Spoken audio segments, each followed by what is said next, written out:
You know, when Jeff Bridges was an up and coming actor, one of his fellow castmates was looked upon as just as charismatic and just as effective at what he called the half method, as I call it. Today, we're going to be talking about somebody that's dearly missed by his fans. One of the followers of our channel, Joseph Mendoza, asked me to do something on him. I haven't forgotten him, but maybe most of the entertainment industry has. But I know he is missed.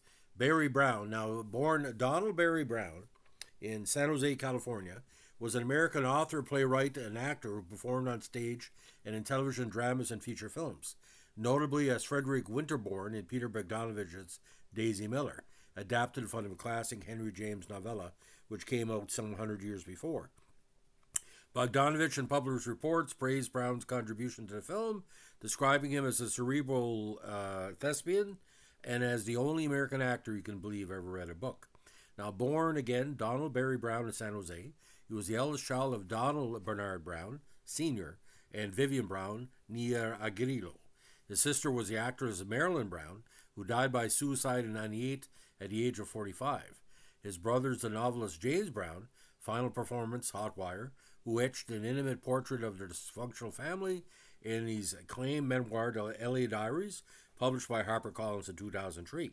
Now, he began his acting career at the age of 5 and took part in many television and live performances. He appeared in Van Johnson in a stage production of The Music Man at the young age of 10. Now, he was 19 when he made his first major screen appearance in Halls of Anger in 1970, followed by the underrated classic, The Great Northfield, Minnesota Raid, which Cliff Robertson and Robert Duvall and others dealt with the Jesse James era. Now, he also had his breakthrough role as the American Civil War draft dodger Drew Dixon in Robert Benton's critically acclaimed Bad Company, 72, co-starring with Jeff Bridges. The publicity and promotion for the film was capped by an article in Esquire introducing filmgoers to the dashing, brooding Brown in color photographs by Chris Van Wagenheim, along with a text mention of Brown's obituary collection, focusing on little-known and forgotten Hollywood personalities.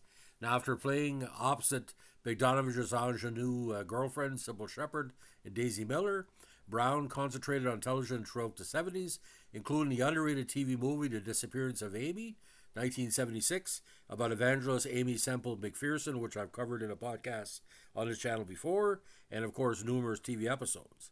His final features were the crime drama The Ultimate Thrill in 1974 and Joe Dante's underrated Piranha in 1978. An authority on actors in film history, Brown was a contributor to Scream Queens, Heroines of the Horrors by Calvin Beck and Bob B.H.O.B. Stewart. Published by Macmillan in 1978, the book features illustrated biographical profiles of 29 fantasy film actresses and directors.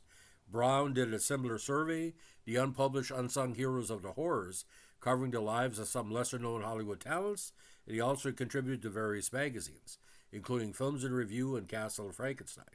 The book Who Was Who on Screen, third edition, by Elvin Mack. Truitt was dedicated to Brown, whom she credited with giving data support for the previous edition. Now, Brown's marriage to Jenny Valahos on March 4th, 1972 ended divorce in May of 1972. Unfortunately, on June 27, 1978, Brown ended his life by self-inflicted gunshot on his home in LA, California. He was eventually cremated, and his ashes were scattered over the Shetco River. So again, as a youth actor, 1958 in Love and War, he played a minor role in that. Then Halls of Anger, 1970, Bad Company, Lapin 360, The Great Northfield, Minnesota Raid, and Premonition in 72, Daisy Miller in The Ultimate Thrill in 74, and Piranha again in 78, where he played a trooper.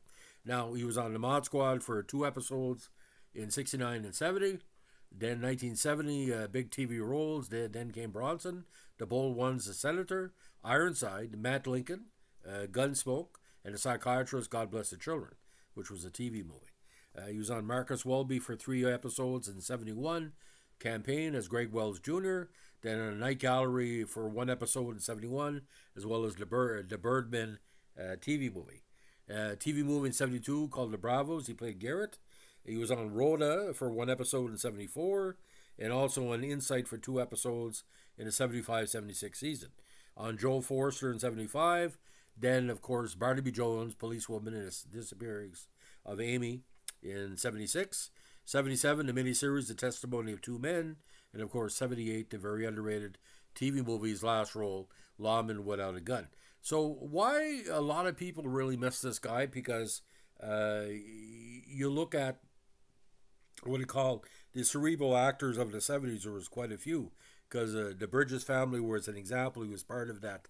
I don't even want to call it what they call a book pack collective, but that's the only way to say it. These actors were writers, they were performers. You know, he could do stage and screen, but this guy was very cerebral. But like I said, maybe undiagnosed psychiatric incidents led to the various negative ends to members of his family's life. But like I said, it's not for us to judge. The talent is still there on the screen, and for a lot of people, like I said, he's sort of the poor man's James Dean for a lot of people that were fans of his, especially his TV work. But a Northfield, Minnesota raid movie is kind of, like I said, a very, very underrated movie. One of the big hits on VHS in the early VHS and beta generation, so as well. So very, very good. So, ladies and gentlemen, if you like what you're doing here with our entertainment podcast, let us know with a like, comment, subscribe, or share. Bye.